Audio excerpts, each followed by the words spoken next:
नमस्कार बच्चों, हिंदी दर्शन चैनल में आप सभी का स्वागत है। पिछले वीडियो में हम लोगों ने तुलसीदास जी के लक्ष्मण मूर्छा और राम का विलाप पाठ पढ़ लिया था। कुछ अंश शेष रह गए थे जिसे हम लोग आज पढ़ेंगे इस वीडियो में। हनुमान जी संजीवनी बूटी लेकर के आते हैं और उनके आते ही जो शोकमय वातावरण था वो कैसे हर्ष और प्रसन्नता में बदल जाता है उसके बारे में बताया है। तुलसीदास जी ने कहा है कि जैसे लगता था कि करुण रस में वीर रस का समावेश हो गया हो। हनुमान के आने के बाद की स्थिति किस तरह से लक्ष्मण उठ बैठते हैं, हनुमान सुसेन वैद्य को उनके घर पहुंचाते हैं और यह सूचना जैसे ही रावण को मिलती है किस तरह से वो व्याकुल हो उठता है और अपने भाई कुंभकर्ण को जगाता है।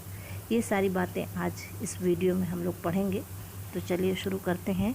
यह अंश जो कि रामचरितमानस के लंका कांड से लिया गया है इस प्रकार से है।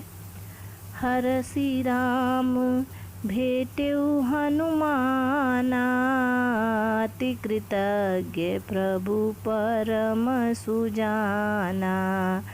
तुरत वैद्य तब कीन्ही उपाय, उठी बैठे लक्ष्मण हरसाई। हर्षित होकर के रामचंद्र जी हनुमान जी को गले लगा लेते हैं। जैसे ही वह संजीवनी बूटी लेकर के आते हैं अत्यंत प्रसन्नता की लहर दौड़ जाती है संपूर्ण वातावरण में। अत्यंत कृतज्ञ भाव से, कृतज्ञता से युक्त प्रभु परम सुजान हनुमान जी को गले लगा लेते हैं। तुरंत उसी समय वैद्य भी अपना उपचार शुरू कर देता है लक्ष्मण को ठीक करने के लिए, सुसेन वैद्य। और लक्ष्मण तुरंत उठ करके बैठ जाते हैं, हर्षित रहते हैं, प्रसन्न रहते हैं। इसी बात को बताया था कि हरसि राम भेटेउ हनुमाना, अति कृतज्ञ प्रभु परम सुजाना। तुरत वैद्य तब कीन्ही उपाय, उठी बैठे लक्ष्मण हरसाई। आगे कहते हैं, हृदय लाई प्रभु भेटेउ भ्राता, हर से सकल भालु कपि भ्राता। कपि पुनि वैद्य तहाँ पहुँचावा, जेहि विधि तबहि ताहि लइयावा। हृदय से लगा लेते हैं प्रभु अपने भाई को। जैसे ही लक्ष्मण उठ करके बैठते हैं भगवान श्री राम उसको गले से लगा लेते हैं, हर्षित हो जाते हैं और उन इस प्रसन्नतामय वातावरण में संपूर्ण वातावरण प्रसन्नता से युक्त हो जाता है जब वह प्रसन्न होकर के अपने भाई को गले लगाते हैं। सकल भालु कपि भ्राता, संपूर्ण भालू और बंदरों का जो समूह था, भ्राता यानी समूह, संपूर्ण वातावरण सभी लोग हर्षित हो उठते हैं और प्रसन्नता फैल जाती है चारों तरफ। ये संपूर्ण भालू और कपि का जो समूह था बंदरों का, ये उस समय भी जब राम दुखी थे तो सभी दुखी हो जाते थे, और अब जब श्री रामचंद्र जी प्रसन्न होते हैं तो संपूर्ण समाज उनका जो था बंदरों और भालुओं का, वो सभी प्रसन्न हो जाता है, हर्षित हो उठता है। इस तरह से सच्चे मित्र की पहचान है कि सुख दुख में उनका वो साथ दे रहे हैं। कपि पुनि वैद्य तहाँ पहुँचावा, फिर हनुमान जी उस वैद्य को, सुसेन वैद्य को वहाँ पहुँचा आते हैं जहाँ से लेकर के आए थे। जिस तरीके से लेकर के आए थे उसी तरीके से उन्हें पहुँचा देते हैं।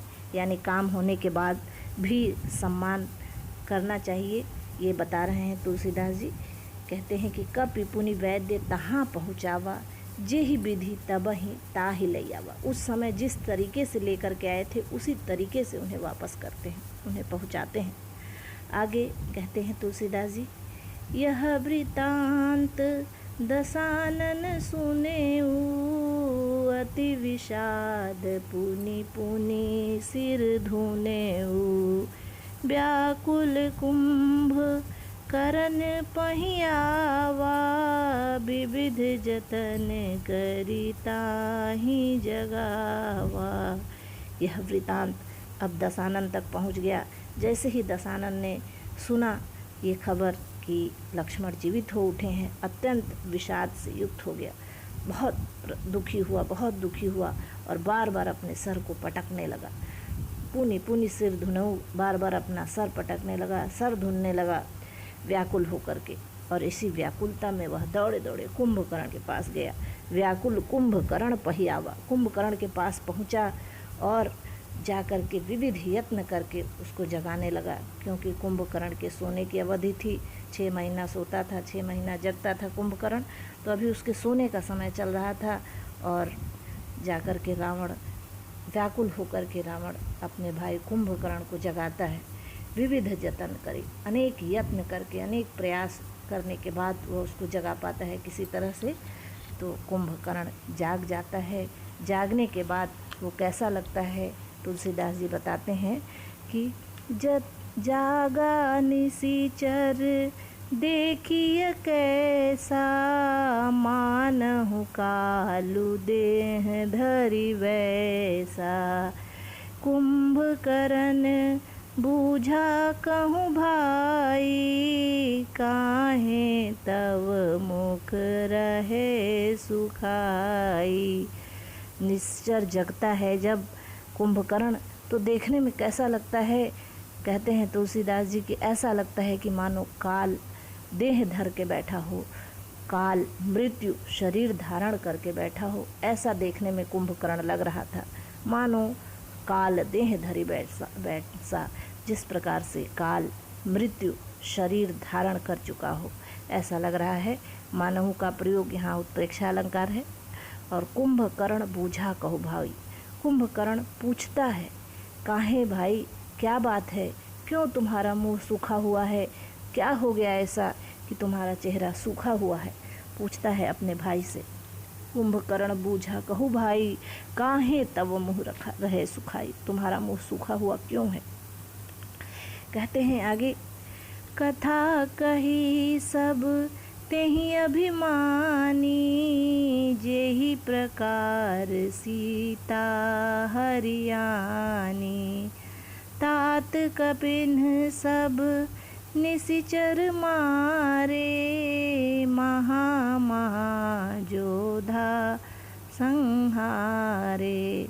कथा कही अभिमानी ने, उस अभिमानी रावण ने सारी कथा कह डाली अपने भाई कुंभकर्ण से, सारी बातें बताने लगा। जे ही प्रकार सीता हरियाणी, जिस प्रकार से सीता का हरण किया था उसने वो भी बताया, और सीता के हरण से लेकर के अब तक की सारी कहानी वह अपने भाई को बताता है, कुंभकर्ण को। तात कहता है, तात भाई, कपिन सब निश्चर मारे, इन बंदरों ने सारे राक्षसों को मार दिया। सब निशिचर, जितने भी हमारे निशिचर थे, राक्षस थे, सारे मारे गए। और यहाँ तक कि महायोद्धा संहारे, बड़े बड़े योद्धाओं को भी उसने संहार कर दिया है, सारे बड़े बड़े योद्धा भी हमारे मारे गए। बहुत दुखी होकर के ये सारी बातें वह अभिमानी रावण अपने भाई कुंभकर्ण को बताता है। कहता है, दुर्मुख सुर रिपु मनुज आहारी, भट अतिकाय अकंपन भारी, अपर महोदर आदिक बीरा, परे समर मही सब रन धीरा। दुर्मुख सुर रिपु, जो देवताओं का शत्रु था, वो मनुज आहारी और मनुष्यों का आहार करने वाला जो नरांतक राक्षस था, भट्ट बड़े बड़े योद्धा, अतिकाय, अकंपन, ये सारे राक्षसों का नाम लेता है जो बड़े बड़े योद्धा उसके दल में थे। उसके बारे में कहता है कि भारी भारी जो योद्धा थे, अपर महोदर आदि कबीरा, अपर महोदर आदि जितने भी बड़े बड़े योद्धा थे सभी युद्ध में मारे गए, मेरे भाई सभी मारे गए। परे समरमही सब रणधीरा, जितने भी रण धीर थे, जितने भी बड़े बड़े योद्धा थे, सभी रणभूमि में मारे गए हैं। इस तरह वह अपने भाई को सारा वृतांत सुनाता है। सुनी 10 कंधर बचन तब कुंभकर्ण बिलखान, जगदम्बा हरियाणी अब 60 चाहत कल्याण। दोहा छंद में तुलसीदास जी कहते हैं कि इस प्रकार से 10 कंधर के वचन को सुन करके, रावण के इस वचन को, बात को, सारी बातें, सारी कथा जानने के बाद कुंभकर्ण बिलखने लगता है। बिलख बिलख के रोता है, बिलखान बिलखता है। क्यों? क्योंकि उसको समझ में आ गई सारी बात, और कहता है अपने भाई से, रे सठ, अरे मूर्ख, ये तुमने क्या कर दिया? जगदम्बा हरियान, जगदम्बा का हरण कर लिया, जगत जननी माता जानकी का अपहरण किया है तुमने, इतना बड़ा अपराध किया है और अब तुम कल्याण चाहते हो, ये कैसे संभव है? इस तरह से कह करके कुंभकर्ण बिलख बिलख के रोता है। इस तरह से ये प्रसंग यहाँ समाप्त होता है। नमस्कार।